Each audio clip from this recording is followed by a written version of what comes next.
Qué alegría saludarles en este nuevo día para estudiar la palabra de nuestro Dios. Estamos considerando la lección número 10 en cuanto al tema nuestra misión en favor de los no alcanzados, y hoy vamos a hablar sobre cómo presentar a un nuevo Dios. Hechos 17 ha sido muy instructivo para nosotros durante estos días. Hemos aprendido que Pablo es sensible a la espiritualidad de las otras personas, incluso si ésta está siendo guiada por un mal camino, por un camino totalmente equivocado. Pablo no va a llegar con aires de superioridad, sino que con un corazón amante va a presentarles al verdadero Dios.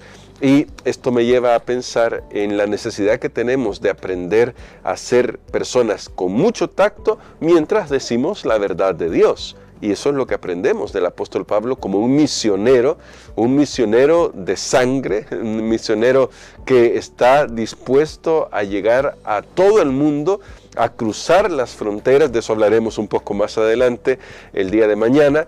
Pero hoy vamos a orar pidiendo al Señor que nos dé sabiduría a nosotros también para saber cómo alcanzar a esas personas que con trasfondos diferentes, con ideologías diferentes, necesitan escuchar la voz de Dios. Querido Padre, necesitamos de tu Espíritu Santo. Suplicamos que tú nos ayudes a, con ojos espirituales, ver la necesidad que hay en las personas que nos rodean. Tal vez con algunos de ellos tenemos un trasfondo común, el cristianismo, pero seguramente hay algunos grupos de personas ahí cerca de donde vivimos o en la comunidad de nuestra iglesia que no tienen el mismo trasfondo y por lo tanto necesitan ser alcanzados de una manera que tal vez no habíamos pensado antes. Danos la sabiduría para hacerlo conforme a tu dirección. Lo pedimos en Jesús. Amén. En Hechos 17, versos del 24 en adelante, nos encontramos con el discurso que el apóstol Pablo va a pronunciar ante el Areópago, ese lugar donde fue invitado por la gente de la ciudad de Atenas para que pudiera presentar estos nuevos dioses de los que estaba hablando, estas nuevas ideas. La razón de que haya sido llevado ahí tiene que ver con que realmente querían dirimir lo que estaba diciendo el apóstol Pablo, y esto fue una gran oportunidad. Y qué lindo, porque quiero destacar esto ya se estudió en los días pasados, pero quiero volverlo a destacar. Pablo tuvo el suficiente tacto como para presentar la verdad sin convertir eso en una barrera. A veces cometemos un error nosotros cuando decimos, es que yo predico la verdad, pero con la verdad lo que hacemos es levantar barreras. Ese no es el plan de Dios. Hay que predicar la verdad, pero cuidado con nuestras actitudes que finalmente terminan levantando barreras en lugar de tender puentes. Pablo predica la verdad. El centro de la predicación de Pablo, y lo vemos en el relato de Hechos 17, es Jesús y Jesucristo resucitado. Ese es el centro de su mensaje. No solo ahí en el Areópago, que ya llegaremos ahí, sino desde antes, mientras hablaba en la plaza, él trató de presentarles al Jesús resucitado como el único y verdadero Dios, pero siendo sensibles a las personas, a la espiritualidad de las personas. Esto le dio pie para que pudiera, ante las autoridades, presentar a Dios. Y ya vimos cómo comenzó. Él comienza elogiando, estamos haciendo un repaso porque esto nos ayuda, él comienza elogiando la espiritualidad ateniense, él comienza buscando un terreno común con el que pueda a partir del cual pueda enseñarles la verdad, y encuentra ese altar al Dios no conocido. Y en vez de burlarse y decir, pobres ignorantes, que como ven que hasta tienen que adorar cosas que no saben si existen o no, él dice, aquí está mi oportunidad. Todos los demás dioses no existen, pero a este que ellos no conocen o que ellos adoran sin conocer, aquí le voy a presentar la verdad de Dios. ¿Y cómo lo hace? Bueno, leamos los versos 24 al 27 en esta ocasión del libro de Hechos. Hechos 17, versos 24 al 17. Y dice la palabra de Dios así: El Dios que hizo el mundo y todo lo que hay en él, que es Señor del cielo y de la tierra, no habita en templos hechos por manos humanas, ni es honrado por manos de hombres como si necesitara de algo, pues Él da a todos vida, aliento y todas las cosas. De un solo linaje hizo a todos los hombres para que habitaran en toda la tierra, y les ha fijado el orden de las estaciones y los límites de su residencia, para que busquen a Dios, si tal vez palpando lo pueden hallar, pues no está lejos de ninguno de nosotros. Me voy a detener aquí, es la lección que vamos a estudiar hoy, porque vamos a suponer que este no fue todo el discurso de Pablo. Por razones de espacio, seguramente Lucas tuvo que resumir los puntos principales del discurso de Pablo. Eso es lo más razonable, porque vemos varios aspectos que, leídos desde nuestra perspectiva, aunque tienen una gran coherencia, nos parecen un poco inconclusos. ¿Qué quiero decir con eso? Parece que la introducción que hace el apóstol Pablo acá es bastante abrupta. Al presentar a este Dios no conocido, ya de lleno como el Dios que hizo el mundo y todo lo que hay en él.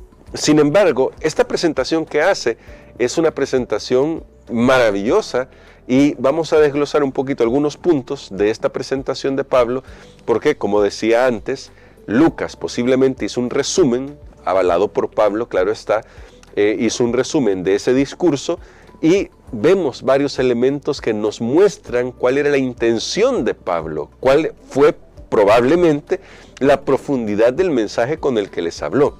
En primer lugar, recordemos que la religión ateniense era politeísta.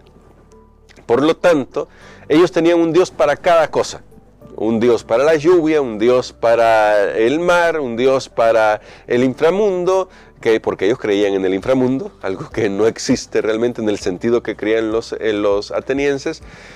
Un Dios para las cosechas, una diosa en este caso Deméter, para las cosechas, etc. Tenían dioses para todo.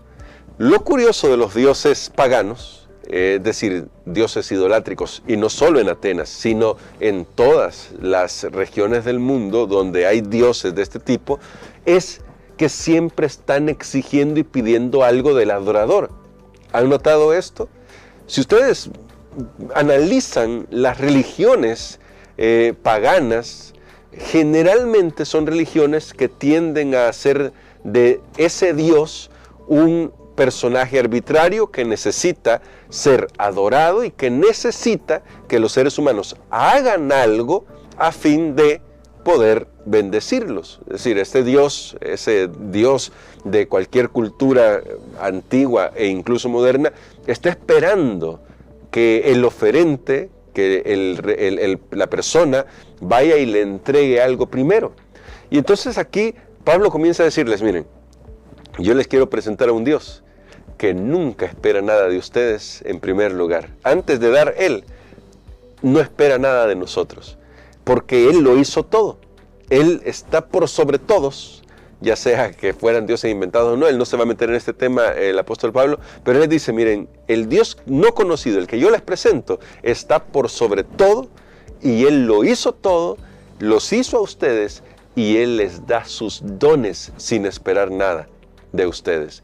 No tienen que hacer nada para agradarle a Él, porque Él ya los ama. Y los ama tanto que ha prefijado las estaciones y todo para que ustedes puedan recibir su bendición.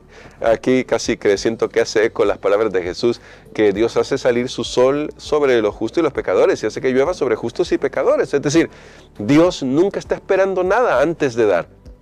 Ahora, más adelante, sí, Pablo los va a confrontar, pero no hemos llegado ahí, a confrontar con la realidad de qué van a hacer con esta información, con este mensaje que están recibiendo.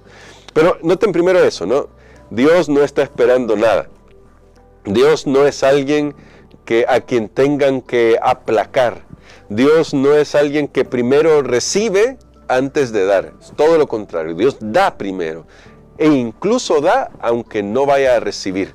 Y eso es algo que hizo con nuestro Señor Jesucristo. Lo dio aun cuando muchos no quieran aceptar su sacrificio. Así que Pablo, que reconoce la sinceridad de los atenienses, ahora les dice, este Dios que yo les presento, que es mi Dios, es un Dios tan bondadoso, tan amante, que también está tan cerca de todos nosotros, que con solo estirar la mano, ustedes podrían alcanzarlo. Y esto es una gran diferencia con los dioses paganos o con los dioses griegos y los dioses en general, porque aunque los dioses tenían la tendencia, según la mitología, estos dioses tenían la tendencia a hacerse humanos para lograr sus cometidos, que generalmente eran cuestionables, lo dejaré ahí, generalmente eran cometidos muy cuestionables, en realidad eran inaccesibles para la humanidad. No tenían acceso a ellos los seres humanos. En cambio, dice Pablo, Dios, el verdadero Dios, este Dios que ustedes adoran sin conocer, está tan cercano a nosotros que solo tendrían que estirar la mano y con eso lo podrían palpar. No está lejos, dice el apóstol Pablo, y esto debía llevar un mensaje de esperanza a las personas, porque les estaba diciendo que el Dios creador, y ya voy a llegar a ese punto, aunque está antes, ¿no? Pero el Dios creador que no está esperando de nosotros nada, en realidad está tan cerca que se preocupa por nuestras necesidades, algo que los atenienses no podían experimentar de sus dioses, de la mitología de sus dioses, porque los dioses cuando se acercaban a los seres humanos, como dije, según la mitología, que tomaban formas humanas, era para lograr sus propósitos egoístas, siempre era así. En cambio, ahora ven una cosa diferente. Pablo está tratando de trabajar la cosmovisión de ellos y les está diciendo, miren, Dios no les va a pedir nada y nunca se va a acercar a ustedes para sacar ventaja de ustedes, como lo hacen otros dioses. Mi Dios quiere bendecirlos y por eso está cerca de ustedes. Como dije antes, como este era posiblemente un resumen, cuando Pablo habló del Dios creador, seguramente tuvo que hablar sobre el sábado. Además, eso era distintivo entre los judíos, el sábado, y todavía es distintivo de aquellos que son fieles adoradores del Dios verdadero. El sábado seguirá siendo una marca de distinción, no porque lo dice una iglesia, no porque lo dice una religión como el judaísmo, sino simplemente porque Dios, el creador, lo dejó como señal de su creación. Esto desde el Génesis. Así que cuando Pablo habla de la creación, seguramente introduce este tema para que ellos puedan comprender por qué está organizada la semana de la manera en que está organizada y por qué es que tiene sentido esa organización semanal. Pablo trata de llevarlos a este terreno y lo hace de una manera muy, muy interesante, como lo hemos visto. Ahora, Dios, que está cerca para ellos, que está cerca de ellos, también pide algo. Y lo único que pide es qué vamos a hacer nosotros ahora que le conocemos. Eso ya lo tocaremos el día de mañana. Pero hoy yo quiero que nosotros pensemos, ¿cómo hizo Pablo para presentar al verdadero Dios? No fue confrontativo. Él se ciñó a lo que dice la Escritura, porque lo hace muy bien, pero no lo hace con un tono de superioridad. Él trata de tender puentes, no deja la Escritura de lado, eso no lo hace Pablo, pero lo que sí hace Pablo es permitirle a las personas que vayan aprendiendo según su ritmo. Como está hablando con gente muy intelectual, puede elevar el nivel y ahí vemos varios temas, vemos la creación, vemos el linaje humano, vemos también la cercanía de Dios, algunos conceptos que seguramente desarrollados en el discurso de Pablo fueron muy profundos, pero Pablo va a tener que hacer algo más, ¿no? Y lo va a hacer, porque también ahí hay una lección para nosotros, aunque tenemos que tender puentes y aunque debemos ser sensibles a las personas, y esto debe ser lo fundamental, nosotros mismos debemos estar seguros de presentar la palabra de Dios, porque la palabra de Dios es la que hace la diferencia. Que el Señor nos ayude, porque estamos tratando de explorar todas las lecciones que podemos aprender del apóstol Pablo, que el Señor nos ayude a ser misioneros al estilo de Pablo, que tiende puentes y que ayuda a los demás desde el espíritu de la humildad. Vamos a orar. Querido Padre, danos el corazón de nuestro amado Señor Jesucristo, ese mismo que se replicó en la vida de Pablo para alcanzar a los demás, y ayúdanos a servirles como Cristo lo haría. Lo pedimos en Jesús. Amén.